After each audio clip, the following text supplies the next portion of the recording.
is more about, or is for different kinds of information, and we'll encounter those as we see them. The first graph that we're going to take a look at, type of graph, is called a line graph. A line graph has line segments. These are pieces of lines that connect one data point to the next, typically showing the trend of a variable over time. Think connect the dots. Who's going to connect the dots with children when you were a child? Yes.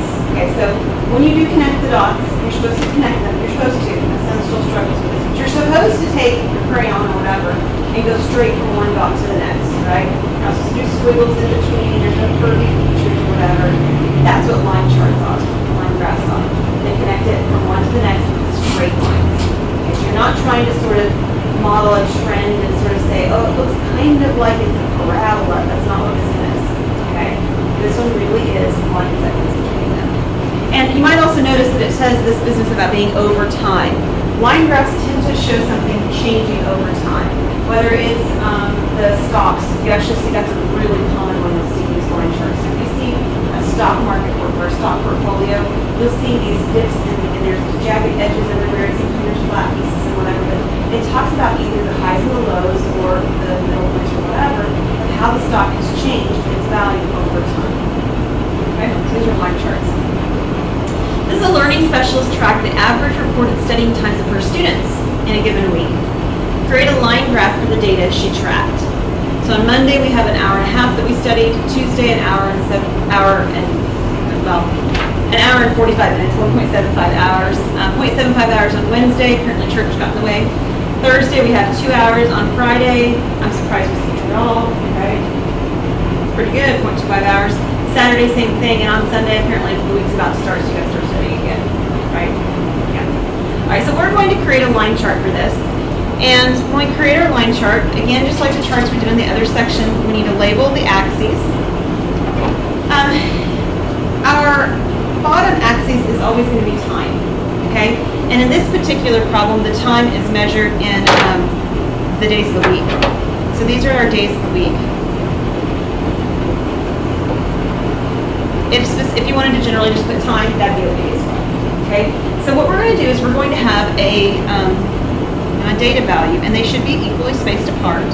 And each of these data values is going to be the different days of the week. I'm just going to abbreviate each. So this is Monday, Tuesday, Wednesday, Thursday, Friday, Saturday, and Sunday. And then we have the studying time. The studying time either needs to start at 0 and then reflect correct percentages from there, or it needs to start at 0.25 or wherever and have this sort of break in there so that we can see it. These values are awfully nice, right? They're actually all in sort of quarter increments. 0.25, 0.75, 0.5, those are all actually really nice. So they work really well to not have to do a break in the data over here. So, oh, and on the left-hand side, I haven't written it in yet. This is the hours of studying.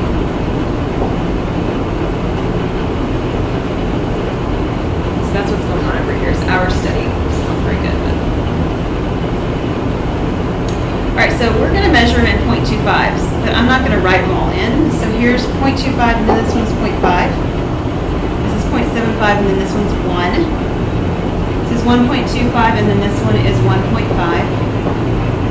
And I've got to go all the way up to 2. That's as high as I need to go. So this is 1.75, and then my line needs to be a bit taller. And this is 2. We're going to see if it's going to work.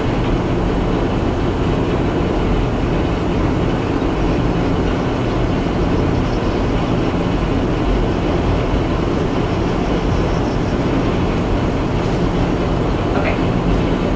And what we're going to do is we're going to plot a point for each one of those data values. So the first data value is on Monday. We're supposed to study, or we did study, an hour and a half, so we're going to plot a point here at Monday, 1.5. Tuesday is 1.75. Wednesday is 0.75. This should feel a lot like when you were in algebra and you're plotting points. Okay. Thursday is 2 hours. So up here at the very top, one last big hurrah before the weekend. Friday's at 0.25. Saturday's at 0.25, and then Sunday's back up at 1.5. close there. And then we're going to draw lines between each of them. So from Monday to Tuesday, I draw a line. From Tuesday to Wednesday, I draw a line. Wednesday to Thursday, Thursday to Friday, Friday to Saturday, and Saturday back to Sunday over here. And this would be a line graph. Yeah. A lot like the graphs we've done, except that we don't usually see in algebra pieces of lines connected. We actually usually see one line on graph.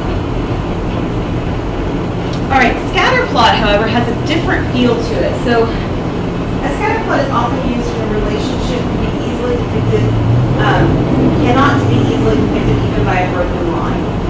And what you'll see, or sometimes hear scatter plots called, is a trend line. Okay, so we're going to do this with the line for it in a minute. The scatter plot, all it is the dots on the screen. Okay, so we actually did a scatter plot when we did the last piece of information. We just took it one step further. We connected all the dots with lines.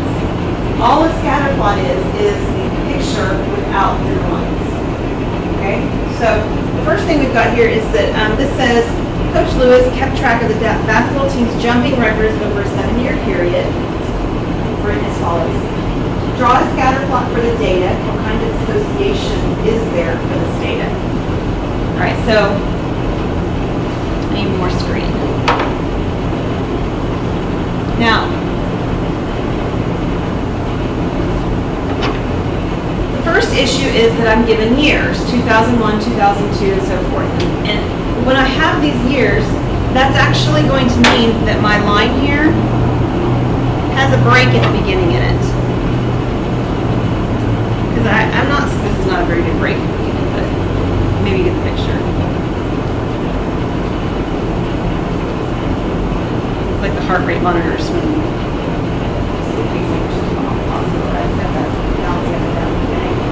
so this indicates that it's not starting at the beginning of time, which would be tricky to draw and try to describe anyway. So anytime we're dealing with actual years or something like that, we often have this sort of a break at the beginning. But then I need to represent my year. So this is 2000, and this is 2001. Over here again, I'm just going to label every other one. This is 2002, 3, 2004, 5, 2006. How far am I going? 6, that's it actually, right? 2006. And then I have a record in nearest inches. And if I don't do a break in the y-axis, I'm going to be indicating that my y-axis means it's 0. And with this information, that would look very funny, wouldn't it? Because all of these long jump records, or whatever, jumping records, height records, they don't make sense to start at 0. Agreed? So I need to do the same thing on my y-axis that I just did on my x-axis. I need to move this up, and I need to do a break in my y-axis. That's not a very good one. I missed that as last time.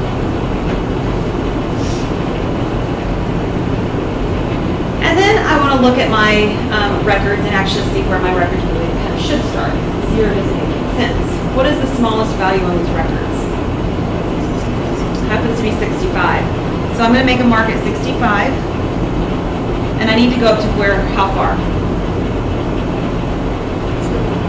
77. It happens to be the first and the last values. That certainly doesn't always happen, but this one it happens to be. So 65, 66, 67, 68, 69, 70, 71, 72, 73. I'm out of space. Let's move it down a little bit.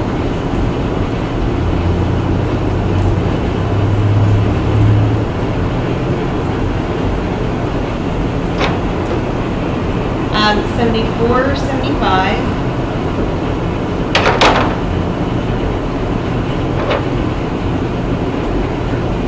and then 76, 77. And I'm going to do just like I did last time, plot the points, and I'm actually done with this particular problem.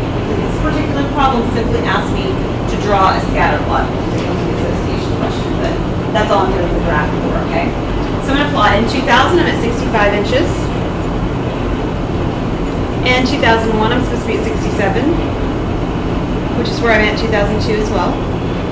2003, I'm at 68, creeping up just a bit. 2004, I'm at 70.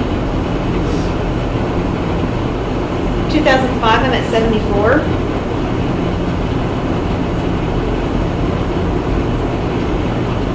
And then 2006, I'm up at 77. And this is a scatter plot. When you're done with the picture, there's no connecting anything, you're done. This is a scatter plot. This does actually indicate that you're supposed to answer one more question, though. The association for the data. So what do you think that might be asking? Association.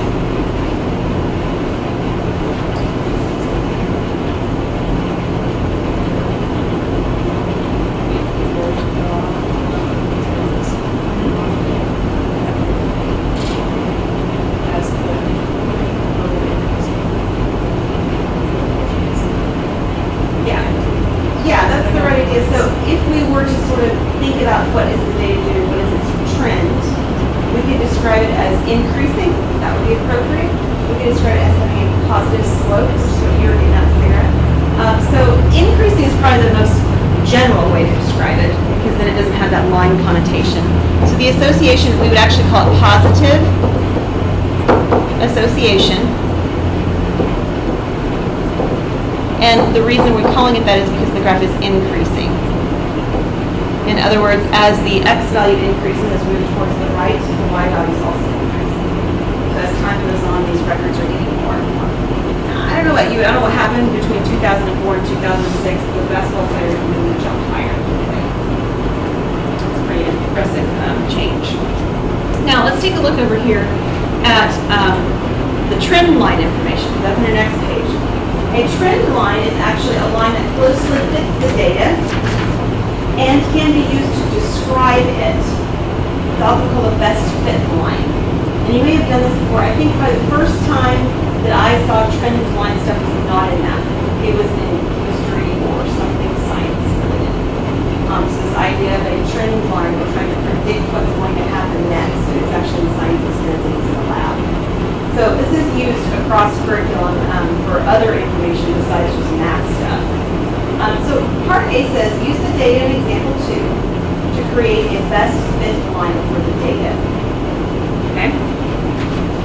So I'm going back to this slide, not because I actually need the slide to be changed, but because I'm continuing into the next problem. Okay? I need to find a line that fits this data well, and this is an estimation issue. Okay? So we're not actually interested in getting this line to be perfect. We're just trying to get it to fit pretty well. So you're trying to sort of make it so that it fits most of what's going on. Something like that, maybe. Yours isn't going to look exactly like mine or example 2. Okay? So you've got some sort of an approximation of what's happening here. Look okay, everybody? This is just a picture. That's what I already said. Use the example to create a best fit line. But then on part B, what does it say I'm supposed to do with this line? Get an equation for it. Now, you may or may not remember much about doing equations from a picture, because it's really not something we focus on a lot in algebra. But it's actually much more common than when you were in algebra and some of your ages than when you guys were in school. Now, everything keeps changing. But what you need in order to do this is you need to actually take 2 points on the curve. Okay, in this case, the curve is a line. 2 points on the line, not the data points, but 2 points on the line. Now, one of my data points happens to be on the line, so that one's kind of friendly to use. I already know the coordinates here. This is 2005. And the height was 74. Okay? And then I need another point on my line, and I need to find something that looks fairly nice. And you know, it's not too far off down here at the bottom, except that my scale's messed up, so I can't use this number because it looks like it's crossing, but that's not helpful. You might notice also over here it looks like I could use a y-intercept. But remember, my scale's messed up because I did this little squiggly line here, so I can't use that either. I've got to use something that doesn't affect the squigglies. Okay, affect the breaks in my graph. So perhaps you decide to use over here at 2006. It's not too far off. The 2006 value over here appears to be about 76. And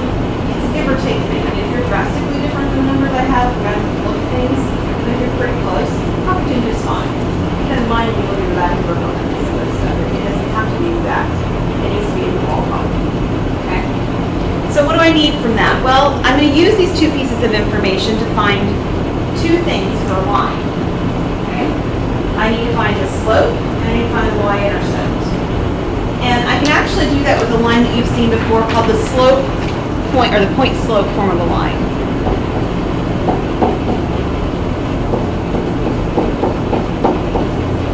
Do you remember this form of a line? It's an algebra 1 issue.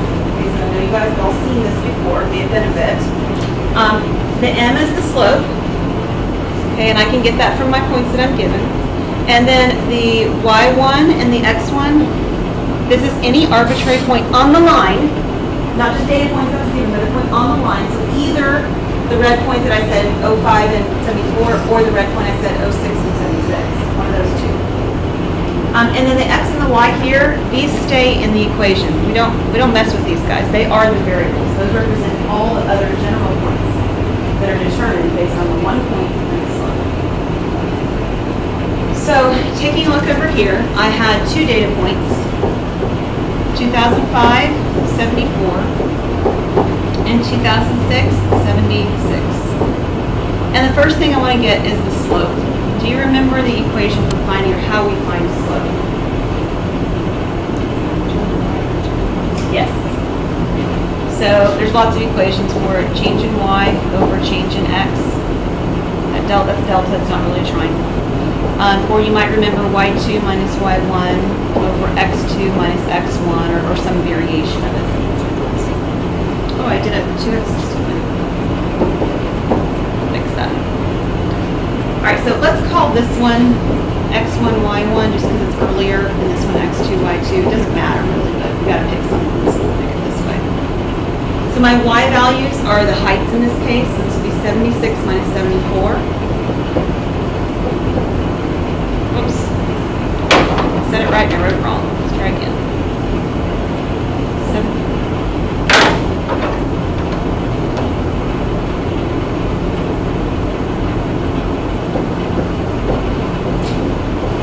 Over the x values, which is 2006 minus 2005. So roughly speaking, or in this case, really nicely, it's that whole number value. What is this number? It's 2. 2 over 1 says it's 2. So my slope is 2. And then my point, x1, y1, we'll just use the first one I have over here, is 2005. And 74.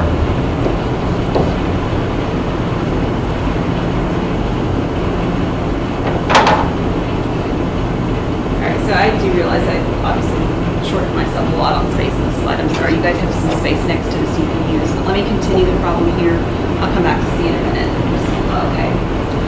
Alright, so I need to find a line. And my line that I had on the previous slide is y minus y1 equals m times x minus x1. So this is y minus y1 over here is 74. M we found to be 2.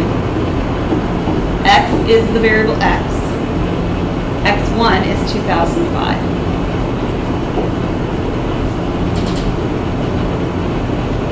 All good?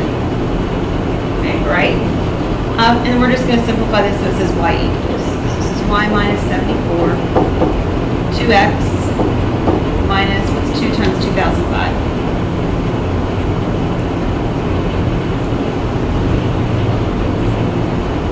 4010, that's right. And then we'll add 74 to it.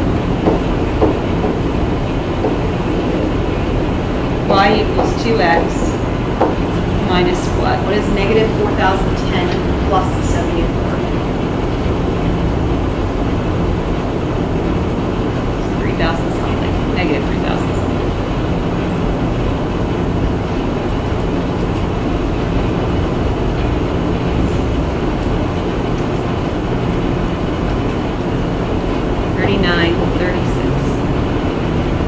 And I want to put just a little bit of language in this to describe what we did. Okay.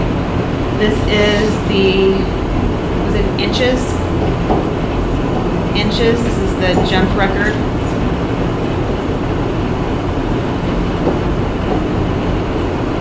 In year X. So we let X be the number of year in the year that we're talking about, right?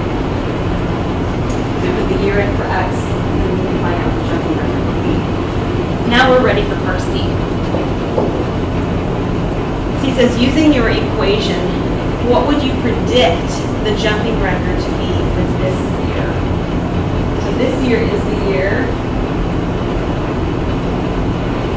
2012. So we would take the X value, we would put it in 2012. And we would figure out what we have in 2012 using this trend line.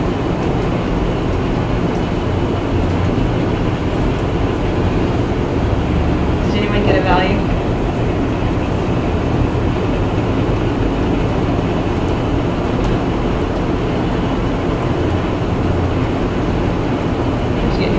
That's what I had to, yeah. 88 what? Inches. So using this trend line, we would predict that this year's jump record will be 88 inches. Maybe it is, maybe it isn't. That's not what we're deciding. We're just predicting based on what we have. Okay. One more thing about lines here, and this relates back to a slide I read before, is about association. So association is considered either positive or negative.